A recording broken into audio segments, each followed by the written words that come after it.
하나님의 말씀 함께 보십니다. 출애굽기 23장 16절 말씀입니다. 출애굽기 23장 16절 말씀, 구약성경 117쪽입니다. 117쪽, 출애굽기 23장 16절 말씀.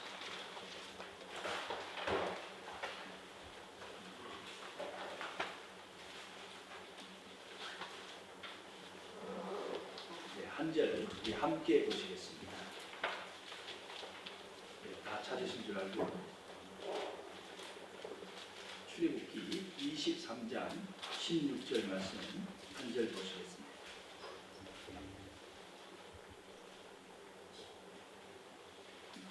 함께 우리 봉독하시겠습니다.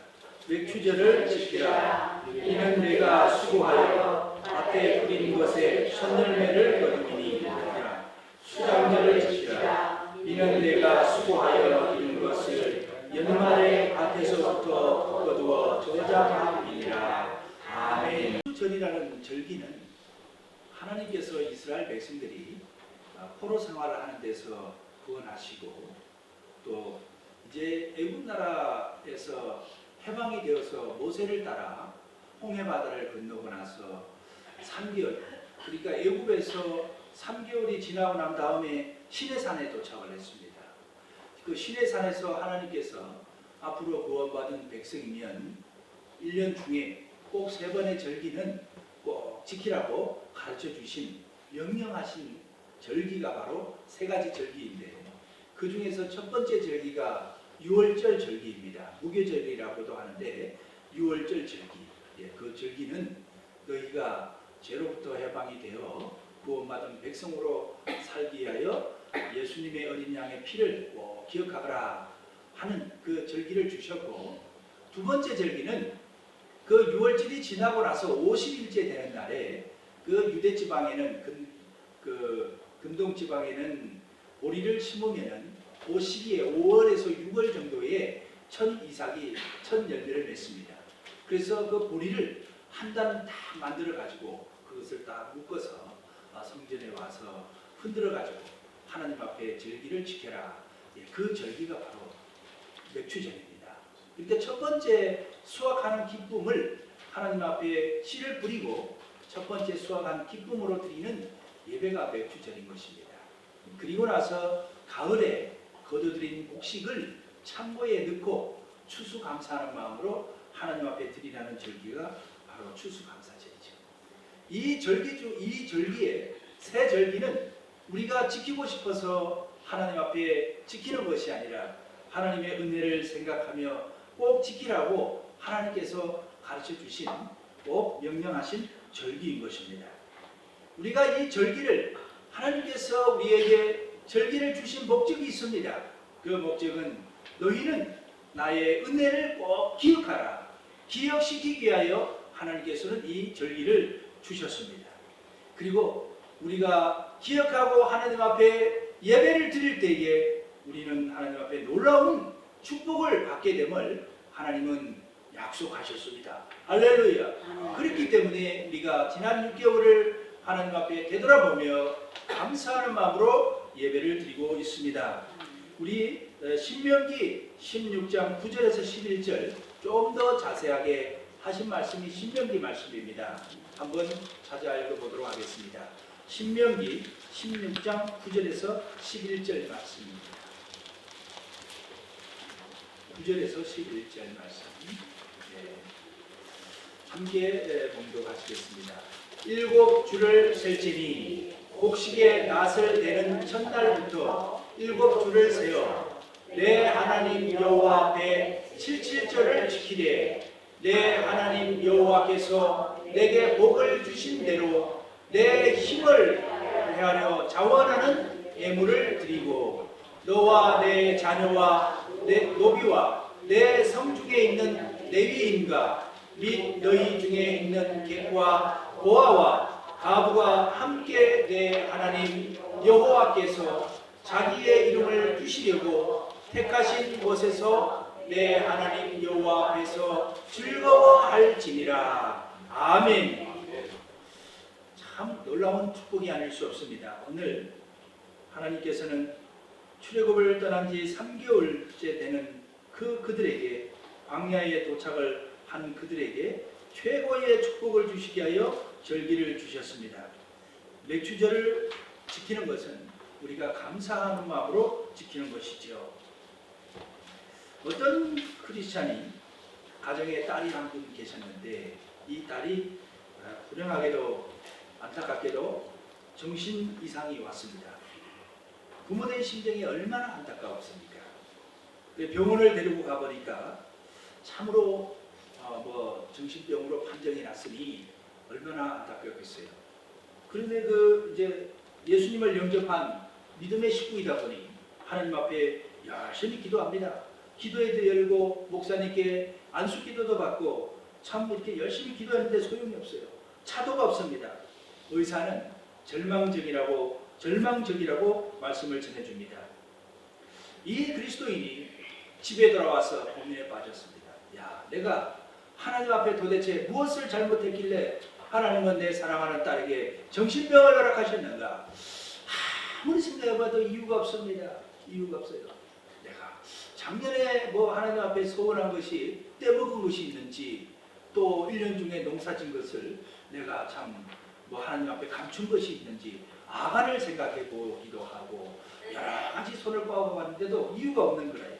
그래서 저녁에 곰곰이 생각을 하면서 철학 기도를 하는데 하나님 앞에 응답이 왔습니다. 내가 그동안에 하나님 앞에 너무 메마르게 감사를 하지 못했구나. 정말 내가 감사 생활을 못한 거예요. 이리 꼽아봐도 참 하나님 앞에 받은 복이 셀 수 없이 많은데 하나님 앞에 감사하는 그 신앙을 내가 보이지 못했던 겁니다. 그래서 그 다음날 날이 급히 새자마자 그 아내를 불러서 말을 했습니다. 여보, 우리가 그동안에 참 하나님 앞에 받은 복이 많고 구원도 받았는데 감사 생활을 못했어. 참 이렇게 하니까 그 부인이 항의를 하는 겁니다. 믿음이 있으면서도 무슨 소리 하는 거예요. 우리가 하나님 앞에 복을 받았어도 우리 딸이 지금 정신병에 들어서 병원에 입원하여 참 어려운데 무슨 감사는 무슨 감사요 하고 항의를 했어요. 그러나 그 남편은 흔들리지 아니하고 참 하나님이 하시는 데는 이유가 없는 것이다. 내가 정말 주님 앞에 부름받아서 믿음 생활을 하는 나는 정말 감사를 하면서 이제 살아야 되는구나 하고 하나님과의 관계가 잘못된 그 감사가 빠진 하나님과의 관계를 회복을 하였습니다. 그 이유를 알았으니 그가 얼마나 하나님 앞에 회개가 되었던지요. 저녁에 가서 눈물을 흘리고 하나님 정말 잘못했습니다. 용서해 주십시오. 내가 너무나 감사를 못했네요. 하고 기도를 하니까 그 입술에서 어떤 고백이 터져나왔습니까? 딸이 미치게 된 것도 하나님께 감사합니다. 평소에 생각을 하면은 딸이 미쳤으니 원망만 나와 있을 텐데 낙심하고 참 두려워하고 미래 걱정하고 참 안타까워서 딸을 생각하니 눈물을 났던 그에게 딸이 미친 것도 정신병자가 정신 이상이 온 것도 하나님 앞에 감사하다는 입에서 입술이 터져나는 겁니다. 관계가 회복이 되니 그런 고백이 나왔고요. 그 다음에 우리보다도 이 딸을 주님이 더 사랑해 주시니 감사합니다 하고 이 기도가 저절로 나왔습니다. 그 눈물로 기도를 하고 다음날 집에 와서 아내하고 아침을 먹고 딱 하니 병원을 가려고 기다리는데 따르릉 하고 전화 왔습니다. 요즘에 스마트폰이겠지. 좋은 멜로디가 들어왔습니다. 그래서 전화를 받아보니 선생님이 하시는 말씀이 기적이 일어났습니다. 기적이 일어났어요.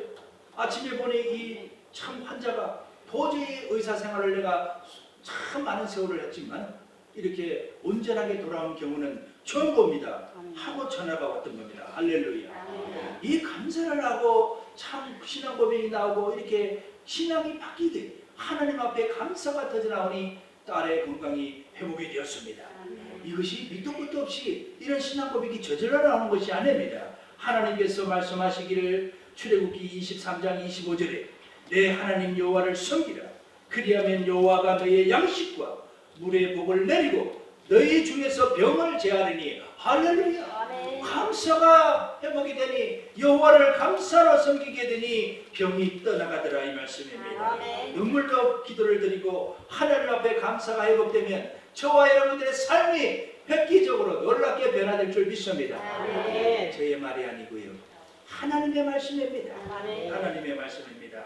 바울과 실라는 귀신을 쫓아내고 그 주인의 모함을 받아서 감옥에 갇혀버렸잖아요. 빌립보성에서 감옥에 갇혔을 때 바울과 실라가 그 저녁에 한 것이 무엇입니까? 아무것도 한 것이 없어요. 그러나 딱 한 가지 한 것이 있는데 바울과 실라는 하나님 앞에 우리가 복음을 전하다가 복음을 전함으로 우리가 이렇게 감옥에 갇힌 것은 하나님 앞에 큰 감사구나 하면서 그 감옥 속에서 둘이 얼마나 하나님 앞에 목이 터져라 찬양을 불렀던지요. 찬양을 부르니까 옥문이 열리고요. 참으로 놀라운 구원의 역사가 일어나지 않습니까? 그것은 바로 우리가 하나님 앞에 감사를 드릴 때 그 놀라운 기적의 축복이 일어난 줄 믿습니다. 오늘 이 시간 저희들이 하나님 앞에 몇 주 전에 예배를 드리고 있는데 내가 그동안에 6개월 동안 하나님 앞에 얼마나 감사하게 생각과 감사를 드리며 생각했는지 지나왔는지 우리가 회개하는 시간이 됐으면 좋겠고요. 오늘 감사가 회복되므로 이후의 삶이 축복이 넘치는 저와 여러분의 삶으로 변화되기를 축원을 드립니다. 어렸을 적에요. 시골에 가면은 아버지들이 일찍 일어나셔서 소 꼴을 베기 위해서 꼴망태를 들고 지게를 치고 들러 가십니다. 그때 참 한창 지금이죠. 어제도 제가 권사님 댁에 이렇게 신방을 쭉 돌아보면서 산 뒷땅에 딱 보니 산딸기가 아주 예쁘게 있더군요. 그 산딸기를 보니까 누가 생각이 났을까요? 저희 부친이 생각이 났습니다. 아침 일찍 눈을 뜨면 아버지는 소풀을 매려고 바소거리를 짊어지고 산으로 들러 가십니다. 산딸기 둥글을 다 보니 맛있는 산딸기를 보니 누가 생각이 났을까요? 참 얼굴이 동그랗고 동그랗게 잘생긴 딸내미와 자식들이 아들이 생각나지 않았겠습니까? 그리고 나서 풀을 잘 올리고 그 위에다가 산딸기 아주 크고 예쁘고 둥근 아주 먹음직스러운 그 산딸기를 몇 줄기 다 나수로 잘라서 지게에 얹어가지고 오십니다. 그러면요 참 소풀을 주고 그 산딸기를 가져가고 자네들을 불러서 이 산딸기 좀 먹어라 하고 그 부르는 그 아버지의 심정은 바로 어디서 나왔을까요? 자식을 향한 사랑에서 나왔습니다. 그런데요 놀랍게도요 자식들은 평생을 지내면서 아버지가 나에게 등록금 대준 거 그리고 맛있게 참 먹여주고 입혀주고 이런 거 별로 생각 안 나요. 솔직한 고백입니다. 그거 뭐 인생 태어났으니 누구나 먹고 사는 거 그렇게 해줬으리라 이렇게 다 생각을 하고 감사가 그렇게 떠오르진 않지만 그러나 계절에 바뀔 때마다 그때마다 아버지가 순간 참 사랑을 가지고 그 작은 산딸기 덩굴 한 불 가져온 것이 참 가정 깊이 사모치더라 이 말씀입니다. 바로 사랑은 주는 것이 사랑이에요. 사랑은 우리 내리사랑이라고 그러지 않습니까? 하나님은 우리를 얼마나 사랑하시든지 그 독생자를 주셨습니다. 사랑은 주는 것이에요. 받는 것이 사랑이 절대 아닙니다. 주님은 사랑을 주셨지만 그 사랑을 유대인들은 잘 받아들이지 않았습니다. 예수께서 보리떡 5개와 물 2개로 물고기 2마리로 5,000명을 먹이시고 가버나움이라는 마을로 가셨는데 무리가 그 기적을 쫓아서 예수님을 졸졸졸졸하고 그 많은 무리가 배를 타고 가버나움으로 물 갈릴리를 건너서 건너 마을 가버나움으로 갔습니다. 무리들에게 주님은 다시 한번 말씀하십니다. 너희가 나를 찾는 것은 표적을 본 까닭이 아니요 떡을 먹고 배부른 까닭이로다.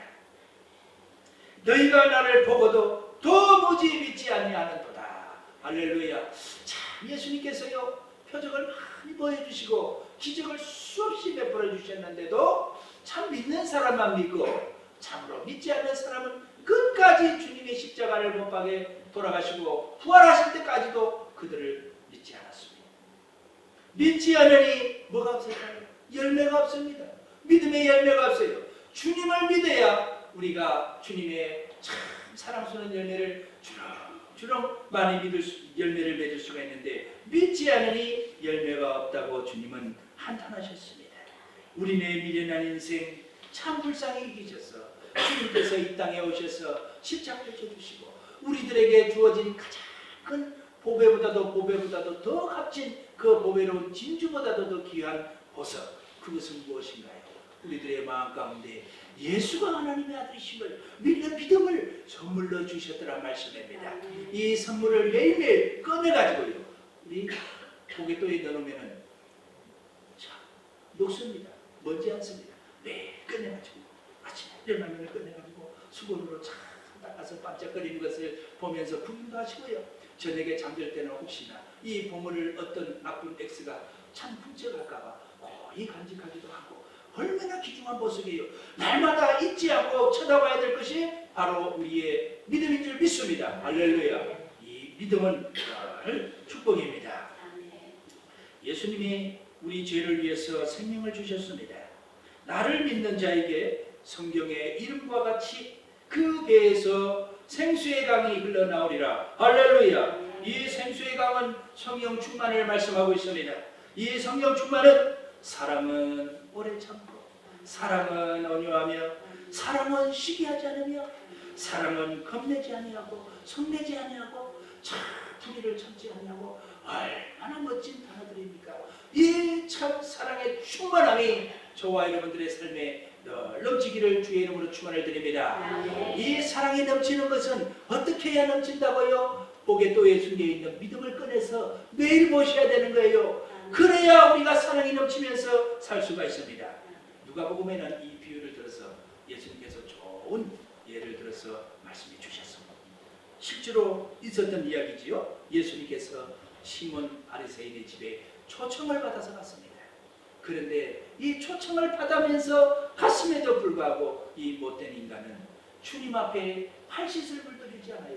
그 먼지 구덩이에서 오락에서 주님이 가셨는데도 그 세숫대에 그 참 발을 씻길 수 있는 세숫대에 물도 떠주지 않았습니다.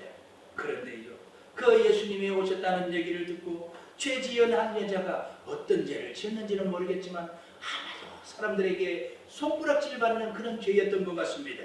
그 죄 지은 한 여자가 향유 담은 옥합을 참 가져와서 예수님의 뒤로 그 발곁에 서서 철철 눈물을 흘리면서 참 그 눈물로 그 발을 적시고 자기 털로 닦고 그 발에 입 맞추고 그리고 나서 그 향유를 붓습니다.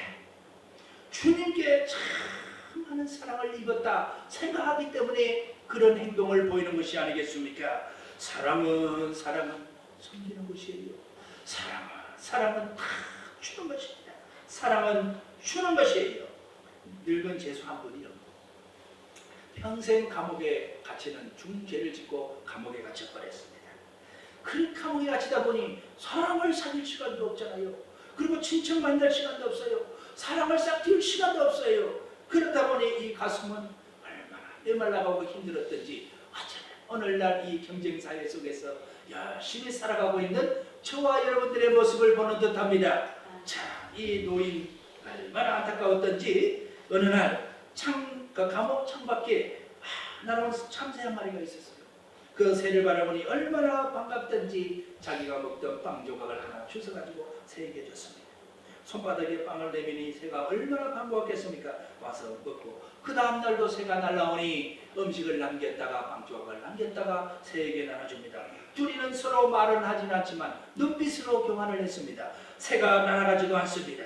참 70평생 맛보지 못한 큰 기쁨이었습니다. 사람은 영적인 존재이기 때문에 참 이웃과 사랑하는 우리 교회 식구들과 교제를 나눌 때에 쇠임이 솟는 겁니다. 할렐루야. 사랑을 할 때 쇠임을 얻는 거예요. 독불장군 없습니다. 우리는 사회적인 존재로 지음을 받았기 때문에 성부와 성자와 성령의 이름으로 우리는 지음을 받았기 때문에 사회적인 존재입니다. 그래서 우리는 교제를 나눠야 됩니다. 이 노인도요, 창문을 통해서 새와 함께 교제를 나누다 보니 그 마음속에 기쁨이 샘솟기 시작을 했습니다. 그런데요, 걱정 한 가지가 생기기 시작했어요. 야, 이놈의 참새가 내 친구인데 날아가면 어떡하나. 야, 이것을 내가 참 잘 딛고 놀아야 되겠는데, 교제를 끝까지 나눠야 되겠는데. 그런데요, 불행한 소식이 들어왔어요. 참 국가로부터 이 중재인을 더 깊숙한 참 성으로 이감을 시키라는 소식이 들려왔던 겁니다. 그래서 이 노인은 할 수 없이 이제 더 깊은 바다 저 멀리 떨어진 외딴 섬으로 다시 옮겨야 되는 거예요. 그래서 이 어르신이 참 고민을 하다가 참 철사 쪼가리를 줍고 나무 쪼가리를 줄여서 조롱 하나를 만들었어요. 이 새를 데려가기 위하여 교제를 나눠야 되니까 이 참새는 머나먼 곳까지 못 가니까 데려가기 위하여 조롱을 만들었습니다. 그래서 새가 작가니 왔을 때 조롱 속에 담고 자기 품속에 넣었습니다. 그런데요, 제수들과 함께 참 배를 타고 밀치고 밀치는 사이에 이 조롱이 참으로 깨지고 말았습니다. 부서지고 말았어요. 그래서 참새가 부드득하고 날아가다가 날지를 못하고 바다로 떨어져서 죽어버립니다. 왜 떨어졌는가 하고 가만히 봤더니요, 이 노인이 이 참새를 끝까지 같이 함께 교제 나누기 위하여 꼬랑지를 쫙 잘라버렸습니다. 불행하게도 이 참새가 날지를 못했습니다. 할렐루야. 사랑은 정말 도와주는 거예요. 사랑은 주는 겁니다. 나를 위해서 상대를 구속하는 것이 아니라 그 구속하는 것이 아니라 그 상대방이 벌벌 나를 수 있도록 나눠주고 잘 베풀어주는 것이 사랑인 줄 믿습니다. 이 유명한 소설이 바로 피에르 로티라는 프랑스 유명한 소설가가 지은 소설의 이야기인데 늙은 제수의 사랑 이야기입니다. 우리에게 많은 좋은 참 깨달음을 주고 있습니다. 저도 어렸을 적에요, 병아리를 가지고 논 적이 있습니다. 병아리를 잠깐 보면 삐약삐약한 것이 얼마나 이뻐요. 요즘에도 아이들이 몬스타나 병아리를 잠시 가지고 잘 이렇게 놀고 있는데 눈을 비비면 병아리가 삐약삐약하면서 놀지요. 그런데요, 병아리를 이렇게 끌어안고 놀면은 그 노는 아이의 어머니가 뭐라고 얘기를 하나요? 얘야, 병아리 너무 끌어안지 마라. 그 병아리는 내게 병아리가 좋아하는 건 뭔지 아느냐? 너가 정말 병아리를 사랑한다면 병아리를 건들지 말고 놓아주는 것이다 하고 가르쳐 주는 겁니다. 부모들이 가르쳐 줄 때에 그 아이는 그제서야 깨달고 병아리를 잘 혼자 그대로 내버려 두는 것입니다. 할렐루야. 사랑하는 성도 여러분, 우리가 주님은 이 땅에 오셔서 우리에게 사랑을 가르쳐 줬습니다. 그런데 미련한 우리 인생은 사랑한답시고 상대를 구속하고 나를 위하여 방어막을 치고 얼마나 외롭고 힘든 잘못된 길을 걸어가고 있습니까? 하나님은 말씀해 주십니다. 유월절을 지키라. 하나님의 명령입니다. 너희는 어떻게 너희를 인도하였는지, 내가 어떻게 너희를 인도하였는지 너희는 잘 보았다. 내가 독수리의 날개로 업어서 지금껏 데리고 오지 않느냐. 온 세계가 다 나에게 속하였지 않느냐. 너희는 나에게 맥추제를 지키라. 지키는 것은 하나님이 우리에게 허락하신 명령하신 참으로 소중한 계획인 것입니다. 그렇게 지킬 때에 하나님은 말씀하셨습니다. 내 하나님 여호와를 섬기라. 그리하면 여호와가 너희의 양식과 물에 복을 내리고 너희 중에 병을 제하리라. 할렐루야. 오늘 이 말씀이 이 맥주 절기의 예배를 통하여서 저와 여러분의 삶 가운데 그대로 일어나는 축복이 있기를 주님의 이름으로 축원을 드립니다. 이 말씀을 부여잡기를 축원을 드립니다. 말씀은 살아있어요. 이 말씀이 나의 말씀이 되게 해주세요 하고 마음을 열고 참으로 그것을 믿고 받아들이면, 소원을 품으시면 여러분들의 말씀이 되는 줄 믿습니다. 저의 말이 아니고 성경의 약속이고 하나님의 말씀입니다. 임신하지 못하는 자가 없을 것이다. 그리고 내 가정에는 낙태하는 자가 없을 것이다. 그리고 내가 너희의 날수를 채워주리라. 할렐루야. 건강하게 감사로 축복받는 놀라운 축복의 시간이 되시기를 주님의 이름으로 축원을 드립니다.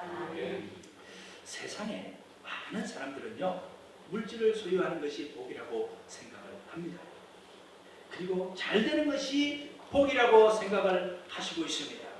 그런데요, 왜 예수님은요, 농사가 아주 잘 되어서 창고를 더 늘리려고 자랑하는 사람을 두고 왜 예수님은 어리석은 사람이라고 하셨을까요?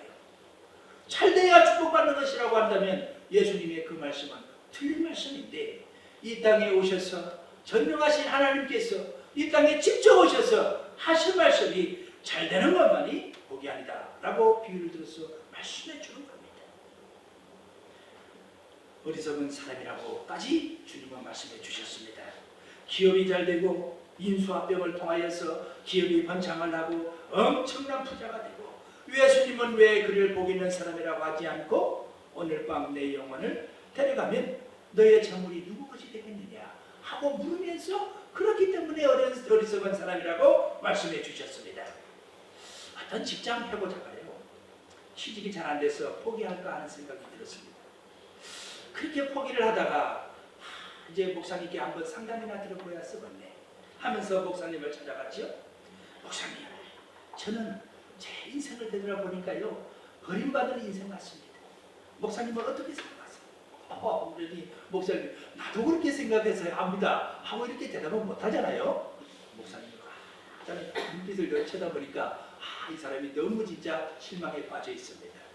그래서 목사님이 그에게 조용하게 아무 얘기도 안 하시고요, 그 백지 한 장을 딱 들고 오고요, 그 볼펜 한 자루를 딱 들고 왔어요.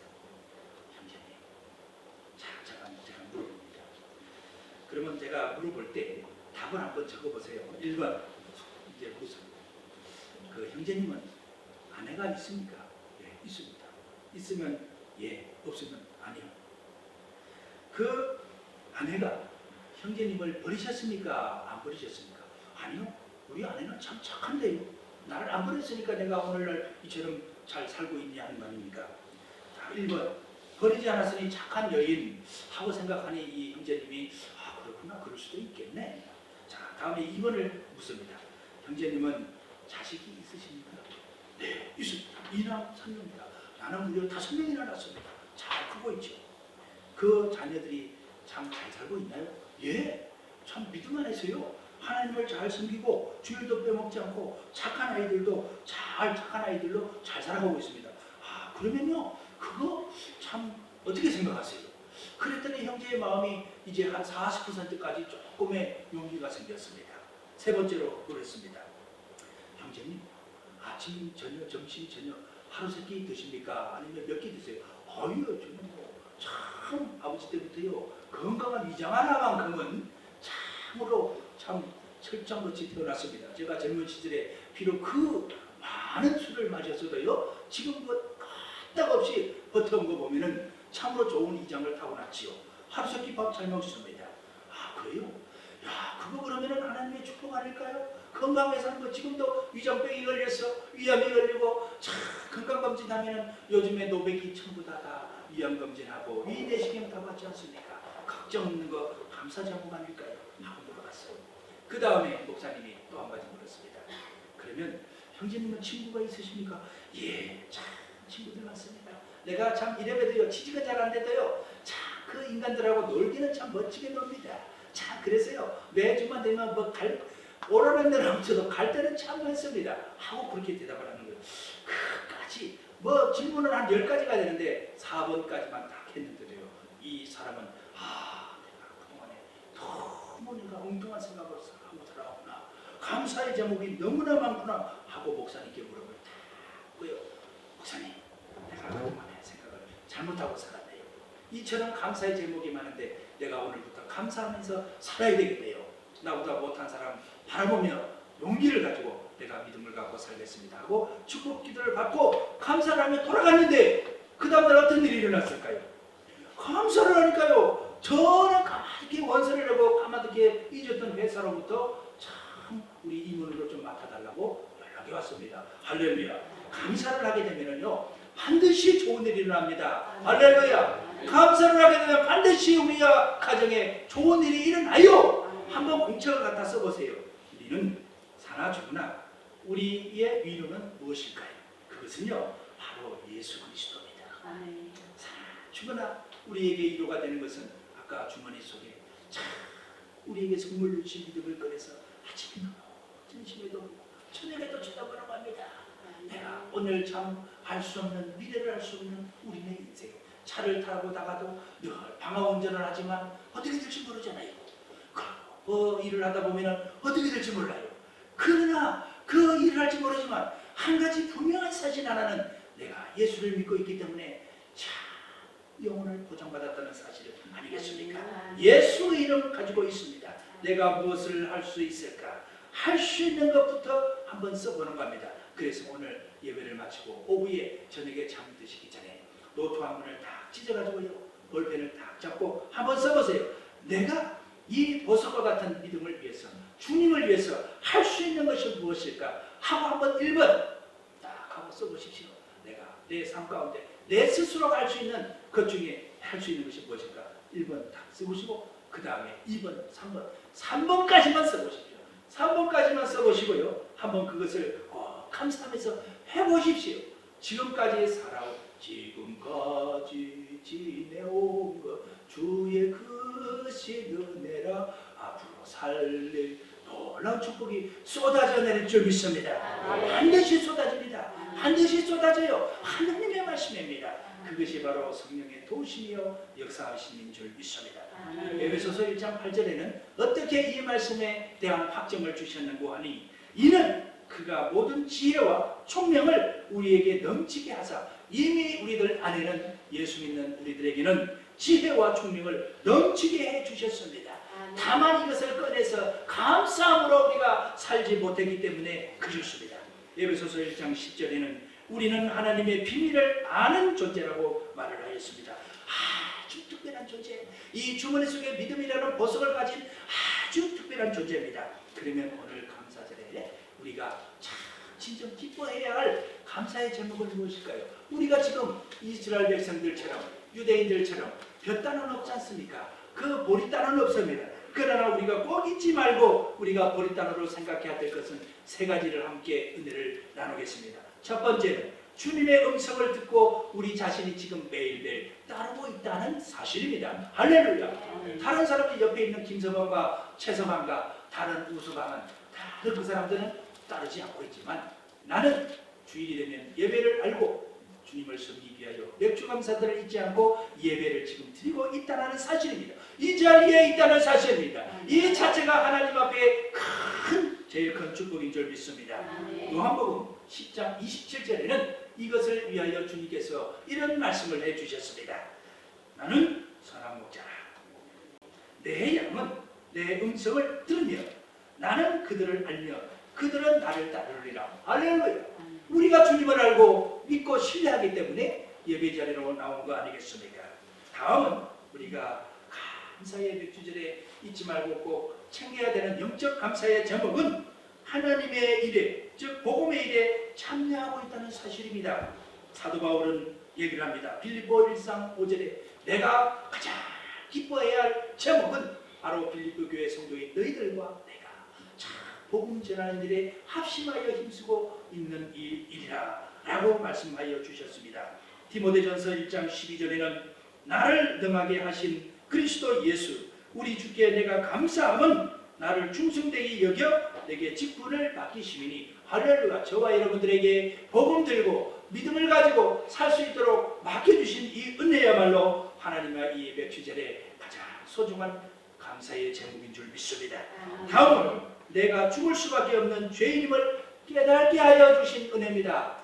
죄인임을 알게 하여 주신 은혜입니다. 세상에 주님을 모르는 사람들은 주님을 모르고 자기 죄를 모르기 때문에 주님 앞에 나오지 못하는 거예요. 그러나 우리가 주님 앞에 나와서 예배자로 서 있는 것은 우리가 죄인임을 깨달아 알고 있는 것이고 우리가 주의 은혜로 구원받은 백성임을 믿기 때문에 나와 있는 겁니다. 그것은 저와 여러분들이 부정을 하고 싶어도 인정을 하고 싶지 않아도 우리는 인정해야 할 현실 속에 있는 우리들의 현재 사실입니다. 하나님의 소유된 자, 성령으로 인치심을 받은 자, 하나님이 사랑하는 자, 그분이 누구인가요? 바로 저와 여러분들입니다. 어떻게 우리가 이 맥주를 지켜야 되느냐? 신명기 16장 10절에 오늘 읽은 본문 말씀에 너희들이 예배를 하고 맥주절을 지킬 때 내 힘을 헤아려서 너가 할 수 있는 만큼만 자원하는 마음으로 예배를 드리고 감사함으로 예배를 드리면 된다. 이렇게 말씀하셨습니다. 땅을 팔아서 오라는 것도 아니고 참 빚내서 감사예물 드리라는 얘기가 아니다. 감사하는 마음으로 이러한 제목에 감사하면서 그 상한 심령을 가지고 감사한 심령을 가지고 오라고 주님은 말씀하셨습니다. 그리고 너와 내 자녀와 노비와 내 성중에 있는 레위인과 객과 고아와 가부가 함께 성전에서 예배 드려야 된다. 그렇습니다. 이제 우리가 오늘 예배를 오후 예배를 마치고 잠깐 우리가 임시 사무처리를 할 텐데 참으로 이 맥주절에 우리 임마누엘 교회는 사랑하는 지역에 있는 많은 분들과 맥주절을 함께 드리게 될 것입니다. 그리고 우리는 이 맥주 감사 예배는 즐겁게 기쁨으로 드려야 된다는 사실이에요. 상을 쓰고 드리면 안 됩니다. 기쁨으로 드려야 되는 것이고 예국에서 종되었던 것을 기억하며 드려야 될 줄 믿습니다. 이렇게 할 때 하나님은 감사가 회복될 때 정말 하나님 앞에 진실한 감사가 회복될 때 하나님은 병을 떠나게 해주시고 시경을 넓혀서 복의 복을 더해 주신다고 약속하여 주셨습니다. 기도하겠습니다. 하나님 아버지 감사합니다. 맥주제를 지키라. 이 지키라고 하는 것은 하나님의 강권적인 명령이요, 아버지 하나님, 우리가 반드시 주님 앞에 감사함으로 나와서 머리 숙여 예배의 자로 서야 되는 것인 줄 믿습니다. 지난 6개월 동안 주님의 은혜로 지금까지 왔나이다. 주님 감사합니다. 앞으로의 남은 시간 축복의 넘침을 간증하는 놀라운 추수감사가 되게 하여 주시옵소서. 예수님의 이름으로 기도하옵나이다. 아멘. 13장 보십니다. 출애굽기 13장 교독을 하시겠습니다. 이역 성경시 100페이지입니다. 13장입니다. 출애굽기 13장입니다. 여호와께서 모세에게 일러 이르시되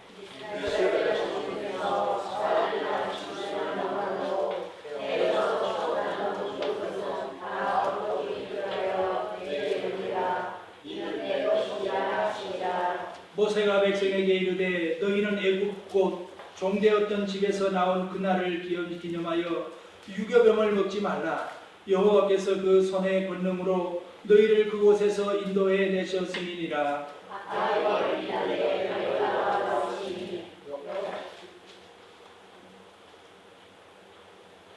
여호와께서 너를 인도하여 가나안 사람, 헷 사람과 아모리 사람과 히 사람과 여부수 사람의 땅 곧 내게 주시려고 내 조상들에게 맹세하신 바 적과 꿀이 흐르는 땅에 이르게 하시거든 너는 이달에 이 예식을 지켜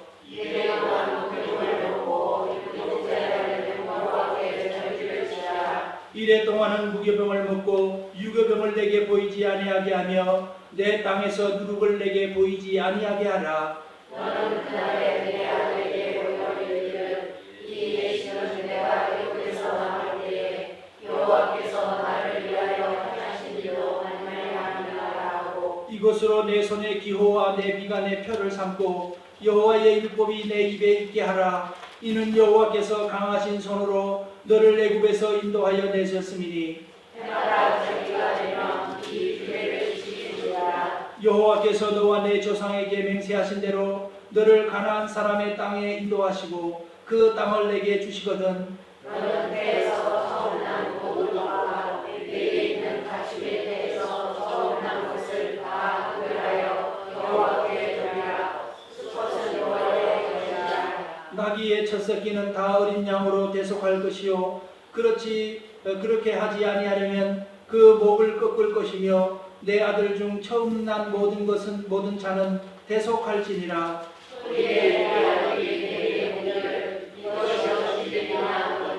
너는 그에게 이르기를 여호와께서 그 손의 권능으로 우리를 애굽에서 곧 종이 되었던 집에서 인도하여 내시되 그때에 바로가 완악하여 우리를 보내지 아니하매 여호와께서 애굽 나라 가운데 처음 난 것은 모든 것은 사람의 장자로부터 가축의 처음 난 것까지 다 죽이셨으므로 태에서 처음 난 모든 수컷들은 내가 여호와께 제사를 드려서 내 아들 중에 모든 처음 난 자를 다 제속하리니 이것이 내 손의 기호와 내 위하여 경하리라. 이는 여호와께서 그 손의 권능으로 우리를 애굽에서 인도하여 내셨습니다. 바로와 백성을 보내기에 블레셋 사람의 땅의 길은 가까울지라도 하나님이 그들을 그 길로 인도하지 아니하셨으니 이는 하나님이 말씀하시기를 이 백성이 전쟁을 하게 되면 마음을 돌이켜 애굽으로 돌아갈까 하셨습니다. 그러므로 하나님이 홍해의 광야길로 올려 백성을 인도하시매 이스라엘 자손이 애굽 땅에서 대열을 지어 나올 때에 모세가 요셉의 유고를 가졌으니 이는 요셉이 이스라엘 자손으로 단단히 맹세하게 하여 이르기를 하나님이 반드시 너희를 찾아오시리니 너희는 내 유고를 여기서 가지고 나가라 하셨습니다. 그들이 숫을 가서 광야 끝에 항상하시니 여호와께서 그들 앞에서 가시며 낮에는 구름 기둥으로 그들의 길을 인도하시고 밤에는 불기둥을 그들에게 비추사 낮이나 밤이나 진행하게 하시니 낮에는 구름 기둥 밤에는 불기둥이 백성 앞에서 떠나지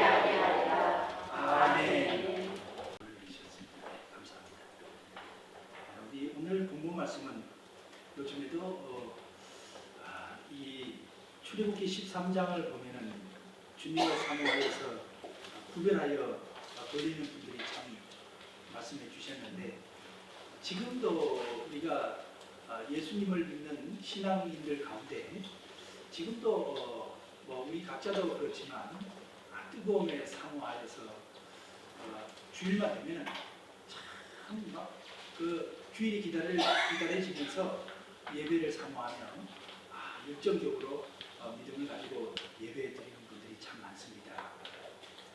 제가 전에도 한번 간증을 하는데 아시는 목사님이 주일날 예배 드리러 가는데 방해가 되는 것들을 이겨내기 위해서 참 많은 매도 맞고 참 난치압골도 참 많이 당하고 그렇게 했지만 주일을 그렇게 열심히 사모하시고 예배를 드리더니 크게 성도님들이 감동 강화되고 하나님이 축복해 주셔서 은혜를 받는 일들을 참 자주 접하곤 합니다.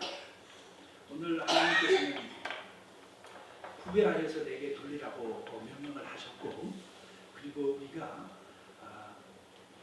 떠나지 아니하리라는 하나님의 약속, 구름 기둥과 불 기둥으로 인도하여 주시는데, 그 구름과 불 기둥을 지금도 바라보며 살으라고 말씀하여 주신 두 가지로 은혜를 함께 나누시도록 하겠습니다. 콜럼부스라는 사람이 있는데 우리 아시는 분들은 잘 아십니다. 이 콜럼부스가 저 신대륙을 발견한 사람인데요. 그가 신대륙을 발견하기까지는 쉽게 발견한 것이 절대 아니었습니다. 그 수많은 날들을 망망대해를 배를 타고 가면서 그 같이 갔던 일행들이 풍랑이 오니까 이제는 그만 가자고요 하면서 이러다가 죽습니다 하고 돌아가자는 사람이 있었지만, 그 한 번, 두 번 그 포기를 하자고 얘기하는 것이 아니었지만, 이 콜럼부스는 자기가 믿는 확고한 신념 아래 그 대륙을 끝까지 찾아가서 중도에 포기하지 아니하고 신대륙을 발견을 했습니다. 이 신대륙을 발견하는 것은 우리 성도들의 삶과 너무나도 닮았습니다. 우리가 그리스도인으로서 믿음의 길을 걸어가다가 중간에 돌아서면 죽습니다. 큰일 납니다. 영원히 멸망하고 맙니다. 끝까지 우리는 구원의 백성으로서 저 천성을 향하여 달려 걸어가셔야 됩니다. 출애굽을 하나님께서 출애굽을 하실 때에 이스라엘 백성들을 좋은 길을 남겨두고 광야를 통해서 40년간 훈련을 하시면서 그들을 인도하신 데는 다 이유가 있습니다. 우리의 삶이 참 하나님께서 축복을 많이 해주시고 물질도 많이 주시고 자녀들도 잘 풀리고 이렇게 하면 얼마나 좋겠어요. 그러나 저와 여러분들의 영혼의 양식과 아주 영혼의 생명을 위하여서 하나님은 절대 그러지게 하지 않습니다. 믿습니까? 그래도 못 받고 싶으세요? 저는 그렇습니다. 말씀을 준비하면서 야, 정말 그렇구나. 나를 위해서 하나님이 나 자신의 진짜 영혼의 평강과 구원을 위해서 정말 이 길이 최선이라고 생각하시는 하나님께서 선택하시는 것이라면 나는 믿는다. 더 많이 복받고 더 많이 유명해지고 그렇게 하지 않더라도 바로 나를 사랑하시고 나를 누구보다도 잘하시는 하나님이 이 길만이 나에게 허락한 최선의 방법이시기 때문에 복 주실 부분은 복을 주시고 또 허락하여 주시지 않을 부분은 안 해주시는 것을 저는 믿을 때에 비로소 정말 주님이 더욱더 사랑하게 되고 주님을 더 가까이 따라가게 되었습니다. 우리 사랑하는 성도님들도 이 오늘 출애굽을 할 때 광야로 인도하신 그 하나님의 그 섭리를 보시고 우리 각자를 인도하시는 삶 가운데 늘 하나님 앞에 감사하면서 정말 이 길만이 나를 위한 길임을 믿고 따라가는 저와 여러분들 되시기를 축원을 드립니다. 아멘. 하나님은 이스라엘 백성들을 인도하실 때요 중도에 돌아서지 않도록 하기 위하여 그렇게 인도하셨습니다. 돌아서지 않는 성도는 어떤 성도일까?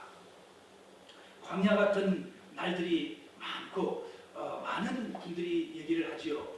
우리네 인생이 이 출애굽을 하는 이스라엘 백성들의 삶의 여정하고 너무나도 똑같다고 얘기들을 합니다. 그러면 이 이스라엘 백성들은 광야 같은 날들을 지나갔는데 그 광야 같은 그 날들 속에서 성도들은 어떤 믿음을 가지고 갔을까? 그들은 후회하지 않고 갔습니다. 하나님 앞에 날마다 기도하면서 따라가긴 갔지만은 그들은 후회를 하지 말라는 하나님의 말씀에 따라서 갈 때마다 참 죄를 짓고 때로는 참 하나님 앞에 불신앙적인 모습을 보이기도 했지만 그들은 때때마다 모세를 통하여서 하나님의 말씀을 통하여서 죄에 대해서 늘 뉘우치면서 끝까지 걸어갔다는 사실입니다. 두 번째로 이 광야 같은 그 길을 그 유대인들은 돌아가지 않고 참 옛 생활로 돌아가지 않았다는 겁니다.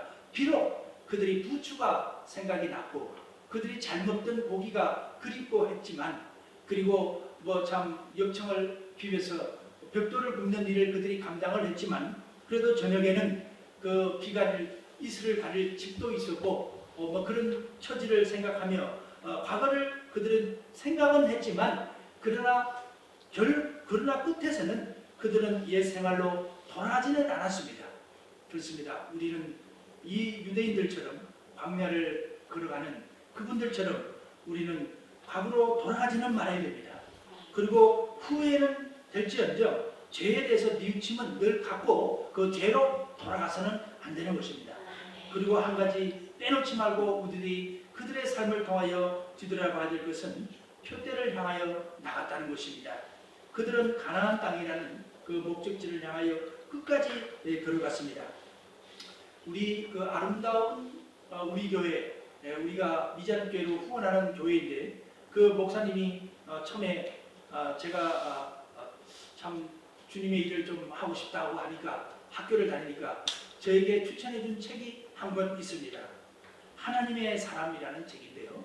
그 하나님의 사람이라는 책은 그 우리가 무슨 일을 하든 우리가 주님을 영접하여 주의 길을 따라가든 또 어떤 분들이 각자 맡은 사명에 따라서 어떤 분은 말씀 전하는 자로 어떤 분은 또 섬기는 자로 또 선생님의 일로 주의 일을 섬길 때에 그 맡은 일을 끝까지 해야 된다는 것이 책의 주요한 요점이었습니다.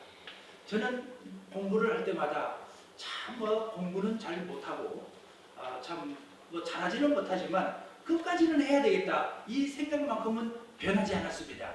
이제 우리가 하나님께서 발걸음을 인도해 주셔서 우리 이마누엘 교회를 섬기도록 하나로 만들어 주셨는데 저 역시도 하나님이 언제까지 이 교회를 섬기면서 함께 해줄지는 저도 앞일을 모릅니다.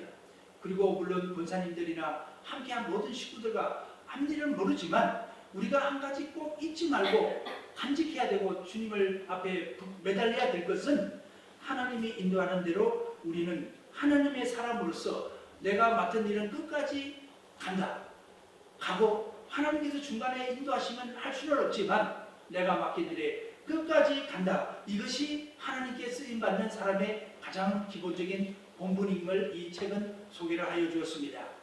우리가 가나안 땅의 출애굽의 여정을 통해서 참 배울 수 있는 것은 그들은 가나안 땅이라는 목표를 모세를 중심으로 해서 끝까지 걸어갔다는 사실입니다. 미술대학의 졸업생들이 작품 발표를 이렇게 하였는데 아주 특이한 작품이 하나가 걸렸습니다. 그 그림은 어두운 불꽃 속에 어두움 속에 파도를 치는 파도의 모습이 그려져 있고 그 한가운데 배가 한 척이 있고 또 그 배는 저 멀리 보이는 불빛을 향하여 이렇게 가는 그런 그림이었습니다. 그 그림의 제목은 내가 저것을 잃어버리면 바로 나를 잃어버린다. 그 어둠 속에서 배가 빛을 놓치게 되면 배는 파선을 하고 맙니다. 사랑하는 성도 여러분, 우리에게는 참 미래가 우리는 알 수가 없습니다. 그러나 우리가 보고 분명하게 따라갈 수 있는 것은 그 예수님을 바라보며 우리를 불러주신 그 목표는 우리 스스로가 너무나 잘 알고 있습니다. 그래서 그 목표대로 우리는 표대를 놓지 아니하고 하나님의 사람으로서 끝까지 가야 될 줄 믿습니다. 이것이 바로 콜럼부스가 신대륙을 발견한 그의 마음속에 감춰져 있던 믿음의 신앙의 아주 큰 나침판이었고 저와 여러분들에게도 이와 같이 주님의 부름에 끝까지 간다는 이 확신과 믿음과 이 자신의 그것을 놓치지 않는 것인 줄 믿습니다. 그것이 바로 오늘 주님께서 출애굽기 13장을 통하여서 2절 말씀을 제가 한번 봉독해 올리겠습니다. 이스라엘 자손 중에서 사람이나 짐승을 막론하고 태에서 처음 난 모든 것은 다 거룩히 구별하여 내게 돌리라. 이는 내 것이니라 하시니라. 하나님의 것임을 알고 구별하여 하나님 앞에 돌리는 것입니다. 우리는 구별되이 부름받은 하나님의 백성들입니다. 선택받은 주의 자녀들입니다. 이 주님을 바라보는 주님이라는 목표를 끝까지 보고 가시기를 주님의 이름으로 축원을 드립니다. 다음으로 우리가 은혜를 나눌 수 있는 것은 떠나지 않고 우리를 항상 지키시는 구름 기둥과 불 기둥을 바라보면서 살아라는 말씀을 우리 주님께서는 끝에 말씀해 주셨습니다. 22절을 제가 한번 봉독해 올립니다. 낮에는 구름 기둥, 밤에는 불 기둥이 백성 앞에서 떠나지 아니하리라. 이 구름 기둥과 불 기둥은요, 그 당시에 비춰졌던 구름 기둥과 불 기둥은 지금도 저와 여러분들의 삶 가운데 비춰주고 떠나지 않고 있습니다. 그것이 바로 우리 그리스도인들의 구별된 삶인 것이죠. 오늘 본문에서 소개하는 모세와 그 출애굽을 하는 그 선택받은 그 민족을 향해서 나타난 그 본문과 바로 우리들 각자의 신앙을 한번 비교해 보면서 한번 은혜를 더 나누도록 하겠습니다. 우리가 어떻게 구름 기둥과 불 기둥을 끝까지 바라보며 살아가는 것인가? 첫 번째는 애굽의 종되었던 집에서 나온 하나님은 애굽의 종되었던 집에서 나온 그날을 기억하라고 말씀하셨습니다. 그것이 바로 구별된 백성들에게 주신 하나님의 첫 번째 말씀이었습니다. 유월절을 기억하라. 여호와의 구원의 손길을 기억하라. 그렇습니다. 우리는 하나님의 부름을 받아 주 앞에 나왔습니다. 구원받은 나를 우리는 기억해야 됩니다. 그러면 구원받은 나를 기억하되 어떤 말씀을 기억해야 될까요? 닿지 않고 주님과 말씀을 수없이 매일매일 만나를 먹으면서 그 만나의 말씀은 바로 어떤 말씀을 기억하며 살아야 되는가? 그것은요, 갈라디아서 2장 11절에 16절의 말씀입니다. 우리 함께 읽어보겠습니다. 우리가 믿음을 바라보고 사는데 이 말씀을 어떤 말씀을 늘 잊지 않고 살아야 되는가? 어떤 것이 우리를 이끌어 주시고 참 보배롭게 세워주고 주님의 나라로 인도하여 주고 있는가? 갈라디아서 2장 16절입니다. 함께 우리 봉독하시겠습니다. 사람이 의롭게 되는 것은 율법의 행위로 말미암음이 아니요 오직 예수 그리스도를 믿음으로 말미암는 줄 알므로 우리도 그리스도 예수를 믿나니 이는 우리가 율법의 행위로서가 아니고 그리스도를 믿음으로써 의롭다함을 얻으려 함이라. 율법의 행위로서는 의롭다함을 얻을 육체가 없느니라. 할렐루야. 날마다요 끊임없이 이 말씀을 기억해야 합니다. 기억해야 하십니다. 할렐루야. 기억해야 하십니다. 오늘 열심히 일이 아무리 바빠도요 아침이 되면 이 말씀을 기억하시고 점심이 되면 이 말씀을 또 보시고 저녁이 되면 또 이 말씀을 보시고 천국을 그날까지 이 말씀을 붙들고 가셔야 됩니다. 그러면요 좀 힘들더라도 벌떡 자다가도 일어나게 되고요 독수리와 같이 새 힘을 얻는 겁니다. 여호와를 낭망하라 새 힘을 얻으리라. 어떤 말입니까? 그것은요 바로 이 말씀을 붙들으라는 거예요. 주 예수를 믿음으로 우리가 의롭게 되어 하늘나라를 갈 수 있는 백성으로 구원받았다는 말씀이죠. 그러면요 우리가 구원받은 날을 기억하는데 그 날은 바로 이 말씀을 기억하는 말씀이고, 그러면 이렇게 기억하는 사람들에게는 어떤 축복이 임할까? 갈라디아서 3장 14절을 한번 함께 읽어보겠습니다. 갈라디아서 3장 14절입니다.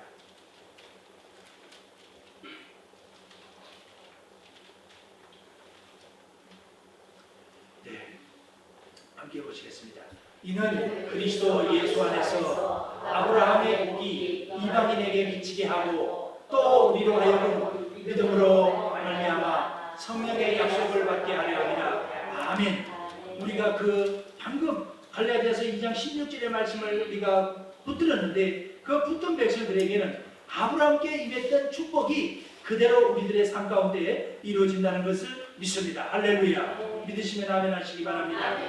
다음은 우리가 이 출애굽기 13장에서 그 백성들에게 하신 말씀, 여호와께서 하신 일을 그들의 손에 기호로 삼고 미간에 표로 삼고 율법이 입에서 있게 하라, 이 말씀을 그들에게 주셨는데, 그러면 지금 예배드리고 있는 우리들에게 주신 말씀은 무엇인가요? 이 말씀을 해석해 보면 그 말씀은 바로 우리들에게 어떤 말씀을 하고 있는 건가? 그것은 늘 우리가 살 때 말씀을 보며 기도 생활을 하라는 겁니다. 말씀을 보며 기도를 하라는 것이죠. 구원의 때가 가까워졌으니 이제 자다가 기도하라는 겁니다. 우리 아시는 대로 성 어거스틴은 아주 17살 때 아주 그 청년 시절에 아주 옛날에 말씀하시죠. 머리에 뭐도 안 바른 청년이라고, 아주 20세도 안 된 그 청년이요, 동거를 했어요. 동거를 해가지고 철학을 공부한다시고 만이교 공부를 하고 철학을 탐독하다 보니까 이 어거스틴이요, 어머니 품을 떠나서 이 17살 때부터 동거를 하니 얼마나 삶이 그 젊은 나이에 참 그렇게 되다 보니까 아주 방탕한 탕아처럼 살았던 사람이 바로 어거스틴이었어요.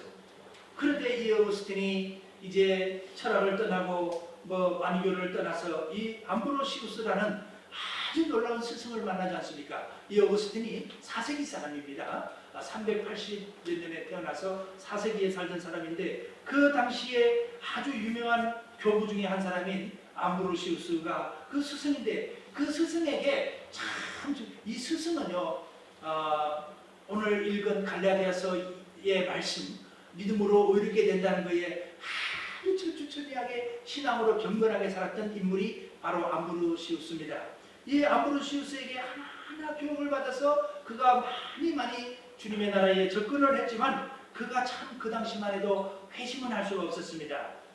그러나 그가 고백론에서, 그가 쓴 유명한 책에서, 고백론에서 그가 주님의 품으로 어머니 모니카 여사의 기도의 덕분으로 회심하고 돌아올 때에 결정적으로 그가 주님의 품으로 돌아올 수 있었던 그 계기를 그 고백록에서 밝히고 있는데, 그 내용은 그가 한 번은 참 술을 잔뜩 먹고 이렇게 잠을 자고 있는데, 그 밖에서 어린 아이들이 부르는 노래소리가 그 노래소리가 실제로 노래소리를 찬송가를 아이들이 부르고 있는데, 그 노래소리가요, 마치 하나님께서 어거스틴에게 해주시는 말씀으로 들리더라는 거예요. 사랑하는 성도 여러분, 하나님은요, 꿈속에서 이렇게 현몽해가지고 환상 가운데 우리에게 말씀해 주시고 이렇게 하시면 얼마나 좋겠어요. 그러나 어거스틴이, 그 완악하고 방탕했던 어거스틴이 주님의 말씀을 듣고 회심해서 돌아올 수 있었던 결정적인 그것은 어린 아이들이 부르는 찬송가가 바로 하나님이 주시는 찬송가로 들렸습니다. 우리가 주님을 만나고 새 힘을 얻고 날마다 살아가는 것은요, 바로 말씀을 통해서 오시는 겁니다. 어거스틴이 이 회심을 하고 돌아온 것은 그가 그 어린이들이 부르는 그 찬송 속에서 하나님의 소리를 듣고 하나님의 음성이라고 생각하고 그가 성경을 다 펼쳐서 회심을 하였는데, 어떤 말씀이었는가요? 로마서 13장 11절에서 14절 말씀 한번 같이 보겠습니다. 로마서 13장 11절에서 14절입니다. 11절에서 14절 말씀 우리 한번 같이 봉독하시겠습니다. 또한 너희가 이 시기를 알거니와 자다가 깰 때가 벌써 되었으니 이는 이제 우리의 구원이 처음 믿을 때보다 가까웠음이니라. 아멘. 그 당시에 어거스틴이요, 자기 그 찬송을 들으니까 이제 더 이상 주님을 멀리해서는 안 되겠다, 시벌하고 주님께 돌아왔습니다.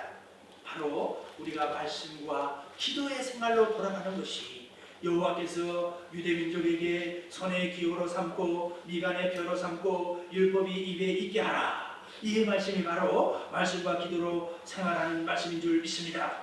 세 번째로 그 유대인들에게 하신 태에서 처음 난 것 구별하여 여호와께 돌리라 말씀하여 주셨습니다. 이 말씀은 무슨 말씀일까요? 바로 우리들의 헌금 생활입니다. 헌신 생활입니다. 가인과 아벨의 예물 중에 하나님께서는 아벨의 제물은 받아주셨습니다. 아벨의 제물을 왜 받아주실까요? 내가 죽을 때 양이 한꺼번에 죽고 같이 전부 불살아서 온전히 헌신하는 마음으로 하나님 앞에 드렸을 때에, 구별하여 드렸을 때에 하나님께서 금행하여 주셨습니다. 그렇습니다. 우리 성령님께서 함께 하사 우리에게 위로를 주십니다. 날마다 인도하여 주십니다. 예수님이 함께하여 주시고 계십니다.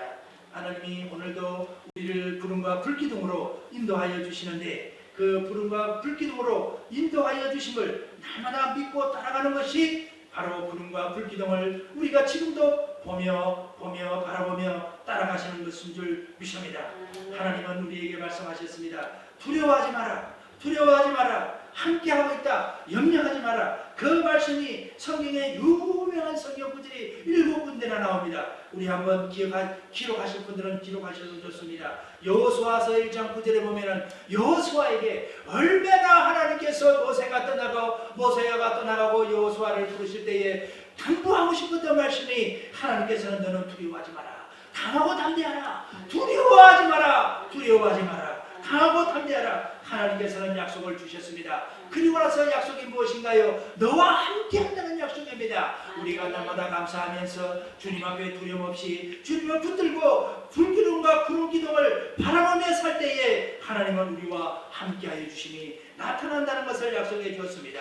그리고 이사야서 41장 10절에는 너는 불 가운데나 너를 택하여 나의 백성으로 삼았으니 너는 내 것이라. 두려워하지 마라. 염려하지 마라. 어디를 가나 내가 지켜줄 것이다. 그리고 신명기 31장 6절에도 이스라엘 백성들은 구별하여 내 것을 만들었으니 너희들은 어디 가서나 걱정하지 마라. 스바냐서 3장 10절에는 의인은 믿음으로 살리라 말씀하셨고 여호와의 이름으로 산다. 내가 너와 함께함이라. 두려워하지 말라고 말씀해 주셨습니다. 마태복음 28장 27절에도 너는 두려워하지 마라. 믿음을 가지고 가라. 내가 너와 영원히 함께하리라 말씀하여 주셨습니다. 데살로니가 후서 3장 3절에도 하나님은 두려워하지 마라. 너와 함께하고 있다. 지금 내가 너와 함께하였다. 제발 나를 믿고 두려워하지 마라 말씀하여 주셨습니다. 베드로전서 5장 8절에도 두려워하지 마라. 하나님은 두려워하지 마라. 네가 두려워하든 안 하든 나는 너와 함께 있는데, 네가 두려워하지 아니하고 나를 의지하고 신뢰하고 나를 바라보고 나에게 구할 때에 너에게 내가 있음을 같이 하고 있음을 나타내 주리라 하고 말씀해 주셨습니다. 사랑하는 성도 여러분, 하나님은 지금도 저와 여러분들 앞에 구름기둥과 불기둥으로 함께하고 계십니다. 할렐루야. 함께하고 계십니다. 말씀을 부여잡고 늘 신뢰하며 주님 믿음 가운데 걸어가시는 저와 여러분들 되시기를 주님의 이름으로 축원을 드립니다. 이것이 바로 구별하여 부르신 우리들이 하나님 앞에 믿음을 가지고 항상 불기둥과 구름기둥을 바라보며 사는 하나님의 백성들의 바른 본분인 줄 믿습니다. 하나님 아버지 감사합니다. 늘 함께하여 주시고 선택하여 주셔서 아버지 주의 백성 삼아주심을 감사합니다. 우리들이 때로는 힘들어서 주님의 낯을 외면하고 아버지 아니면 주님의 곁을 떠나고 싶을 때도 참 많았지만, 그때마다 한번 선택한 백성은 영원히 그 판을 놓지 않으시는 하나님의 은혜를 생각할 때마다 다시 돌아오고 주님 앞에 무릎 꿇었습니다. 하나님 아버지의 강하고 담대한 그의 손길을 느끼며 아버지 아니면 주님의 살아계심을 체험하며 간증하며, 이왕이면 아버지 하나님의 간증하며 체험하는 믿음의 신앙인을 걷고 싶습니다. 주님이여 축복하여 주옵소서. 예수님의 이름으로 기도하옵나이다. 아멘.